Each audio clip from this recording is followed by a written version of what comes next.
Coming up next is an excerpt from our Patreon roundtable following AEW's Double or Nothing. You can hear the whole 3-hour conversation at patreon.com/Konnan and Konnan.me. The whole premise of this is, I've heard that this is supposed to be like awesome because the Dirt Sheet guys, hey, I heard it's already been recorded. I heard it's great. From that and the first 5 minutes and what they were doing, I'm like, well, bro, this, okay, and we're 3 hours and 20 minutes into the show already.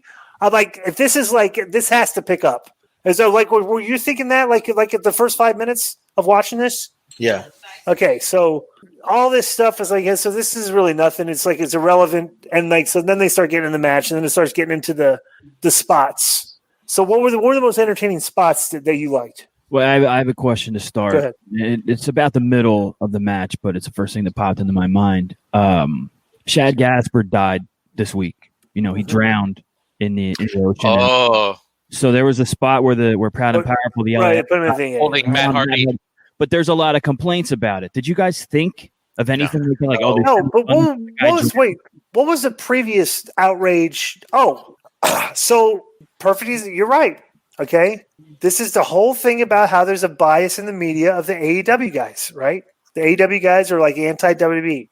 So coming off the dark side of the ring, they had the spot in the Edge Orton match at WrestleMania where he was tying the cable to the weight machine and the thing during the match. Yeah. I thought nothing of it because he didn't actually hang him. He was just stood there.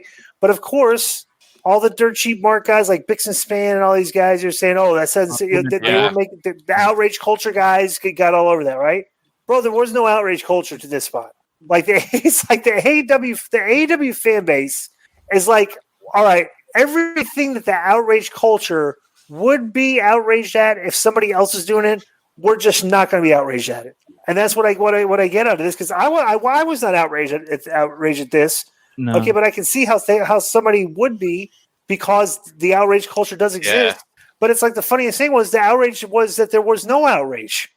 This is kind of like the thing. Like, you guys agree with that? Because there's an AEW backlash that's kind of starting and going on. You can see a lot of it on Twitter where they'll point that out. Hey, why would they do this drowning spot? WWE wouldn't get away with that. Or they'll say, hey, how come Cody is one of the VPs and wins all the time? If Hunter did that or Jeff Jarrett and TNA, everyone will complain. Hypocrisy. Hypocrisy, right? There's a lot of blowback on AEW starting up on social media and stuff like that. Interesting. Who did they shove in the ice box? I forget already. Santana. Yeah. I will say that I thought it was good when they went into the bar and drank. And it was like, you're here for fighting and you're here for drinking. Like, I've seen that in a million Westerns, okay?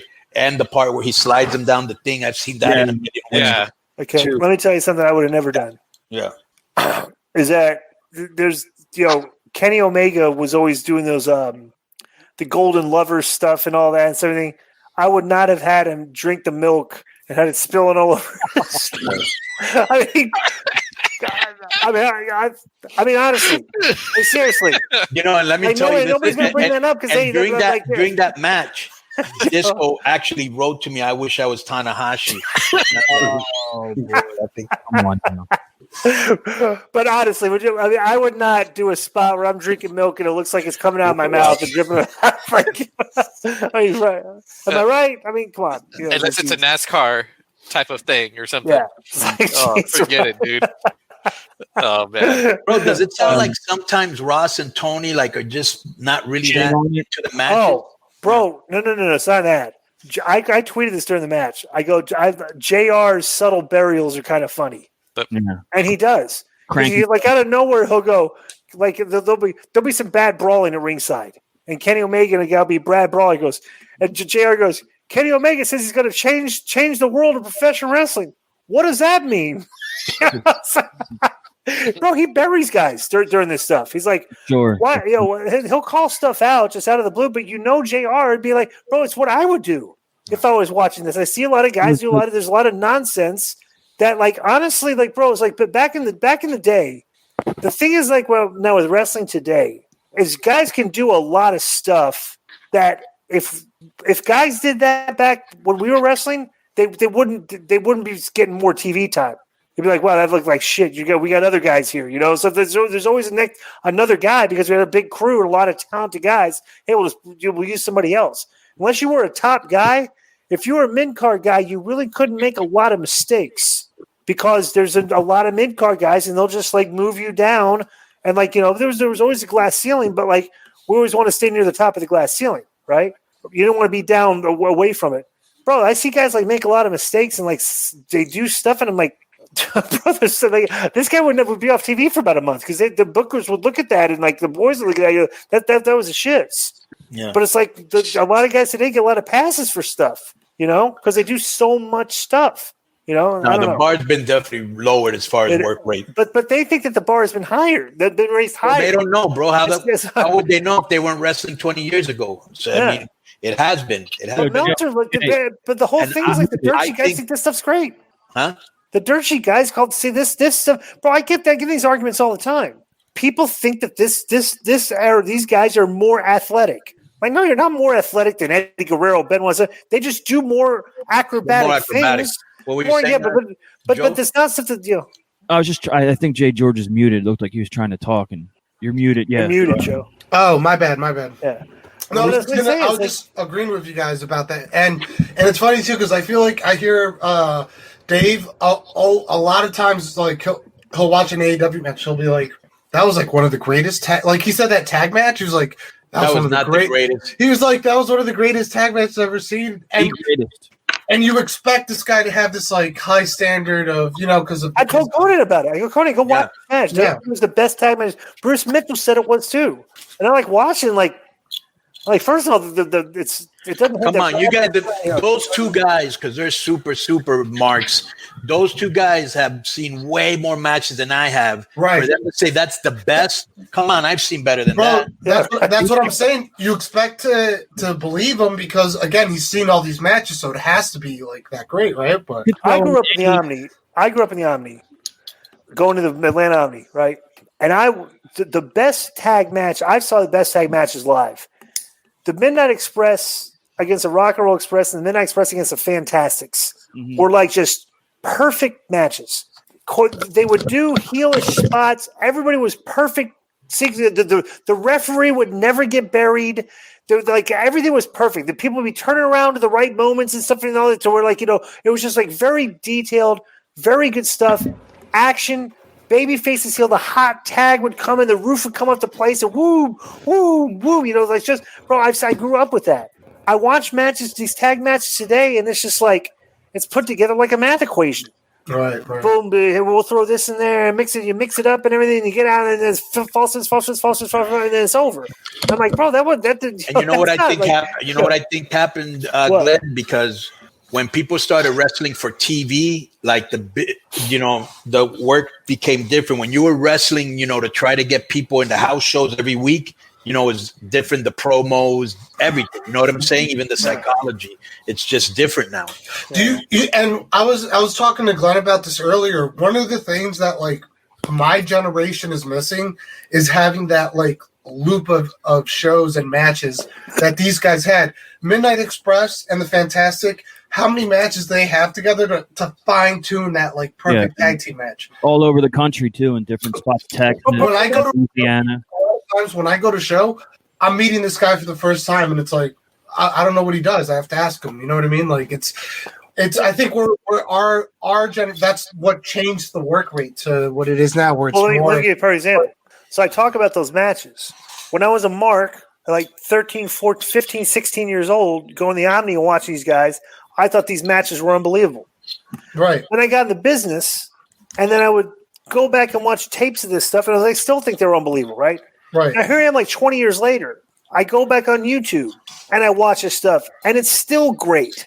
So it's like, bro, it's kind of like some of this work is like generational. It's like it's never been bad, depending on whatever time era you can put it in. And here's the thing.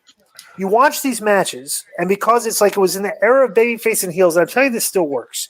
Is if you got if you have a heel tag team and a babyface tag team, and the heel tag team is willing to set the match up like this, which I guarantee you the wrestlers today just do not have this mindset because they have to get their shit in. They have to play to the crowd even though they're heels and something. But the formula, if you watch all these great tag teams back in the day that still run the test of time because you watch and the reaction is so great, is that the heels would literally do all the work putting the baby faces over for the first 70% of the match. Every spot, if the heel would cut the guy off, it would turn into something where the baby face would turn around and boom and bump the heel, and they'd powder, and the crowd would pop. The first 70% of the match is building crowd pops where the babyface go over, the crowd cheers. Crowd cheers. Then out of nowhere, the heels would cheat because they're obviously outclassed. Okay?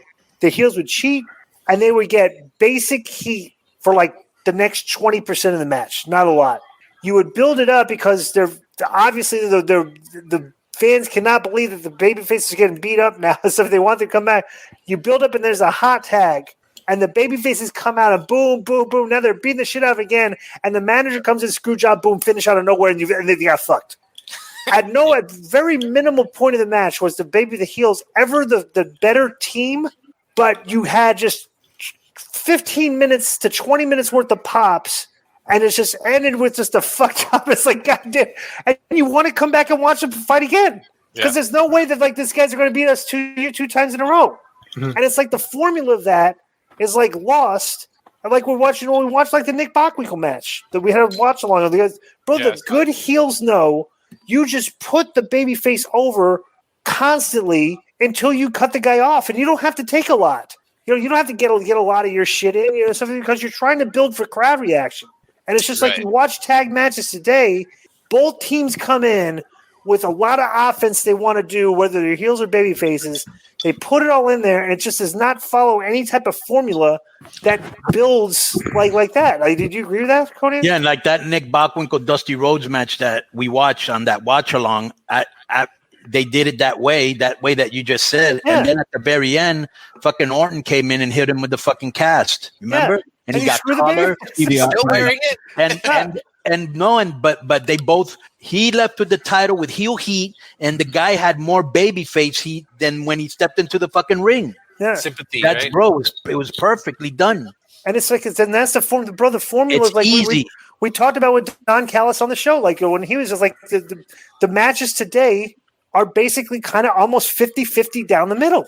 So it's very difficult to have babyface and heels because you're not really telling a story of who the heel. Because to tell a story of the heels, bro, watch the Brainbusters against the Rockers. Exact same thing. The heels are good. The heels are great workers. They're constantly just selling, boom. You watch Rick Rude's, the Rick Rude Atomic sells atomic drops. Oh stuff. my god, dude, it's so good. They're just the heels are always just selling for the crowd's cheering. But these days, it's the heels want to get those pops. It's no, you want to get the pops, but you want the baby faces to get the pops. Not you guys. It's it's kind of crazy how the philosophy has changed. What is it like in Mexico, Konnan? The type the matches, how do they lay them out there? Is it the same or is it different? It just depends because all our matches are different. I have one hardcore, one intergender, one high flyers. You know what I'm saying?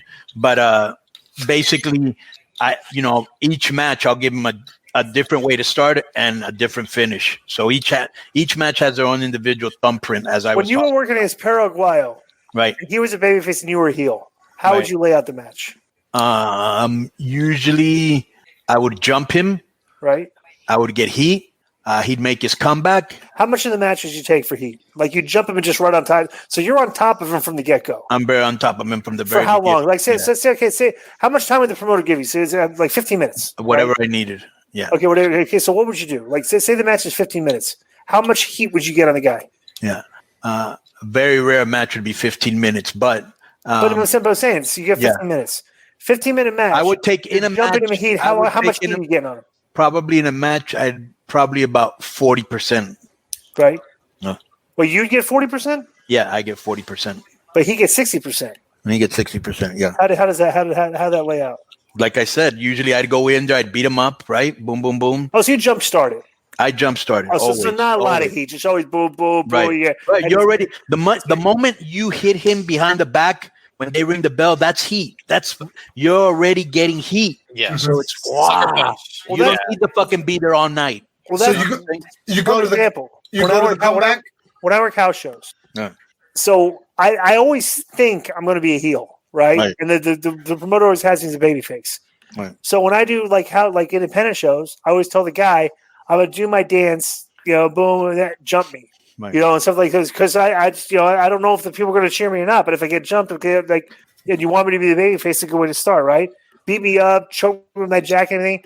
I'll turn around and I'll bump you, and then you powder. And it's like, okay, so now at least it's like I spent the first 2 minutes, and I said now we can have a match, but that's how it always started. Yeah, but well, that's how you start your matches. My matches was different. Like I said, I went in there, I fucking got on him, right? Attacked him. We do a fucking what do you call this? A comeback spot with some false finishes.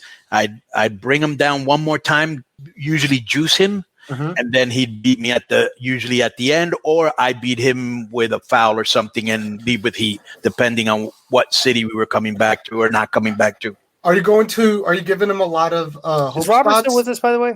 Who? Yeah. Konnan, are you giving a lot of hope spots of the heat, or do you just keep it straight heat? No, I don't give a lot of hope spots. Okay. I just have him bite back one time, real good, and boom, but just fight. He's hitting me, and all of a sudden maybe I'll poke him in the eye or kick him in the nuts, something to get heat again, where people are going, you motherfucker. And it's real easy, bro. That's why when I see this, I'm like, man, you're overproducing, you're overbooking it. You're not, come on, what's going on? But every company's going to do what works for them.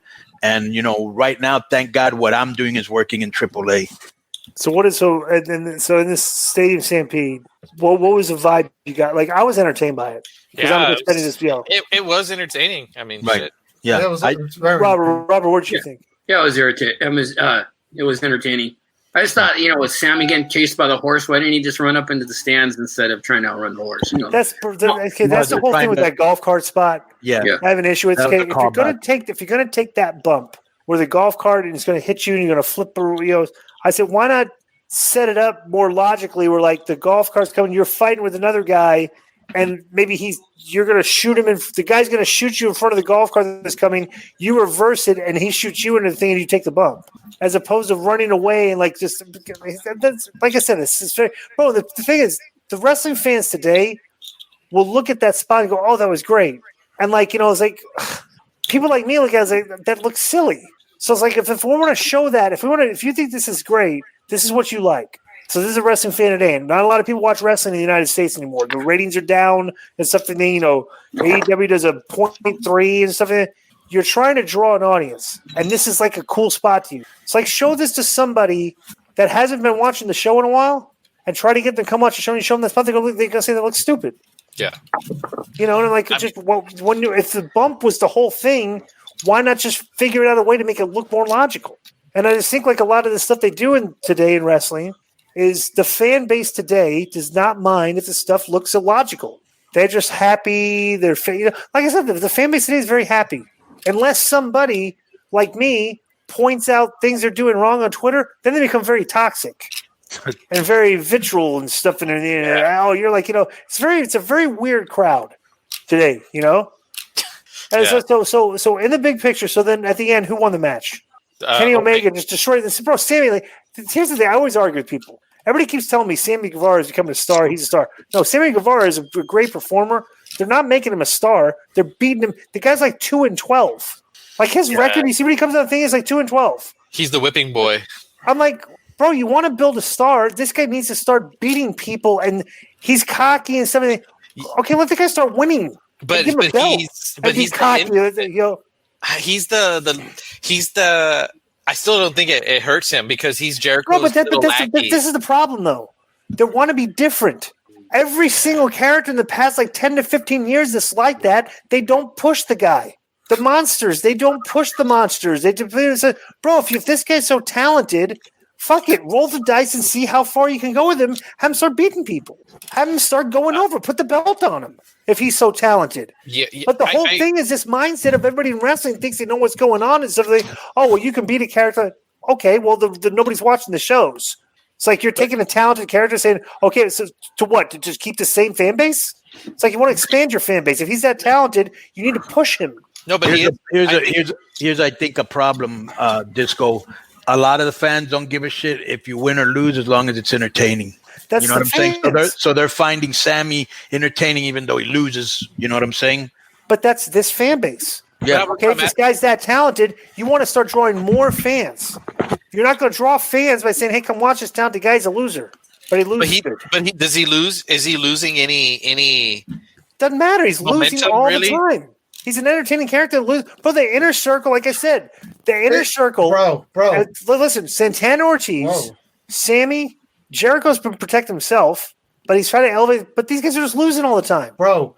If you had your friend over, bro, and he had never watched wrestling, bro, and this is his first time, and you say this Sammy Guevara guy's a big star, bro, and he comes out and that graphic there, bro, says 2-12, bro. What do you think your friend's gonna think? Seriously, I mean, that's a very reasonable argument.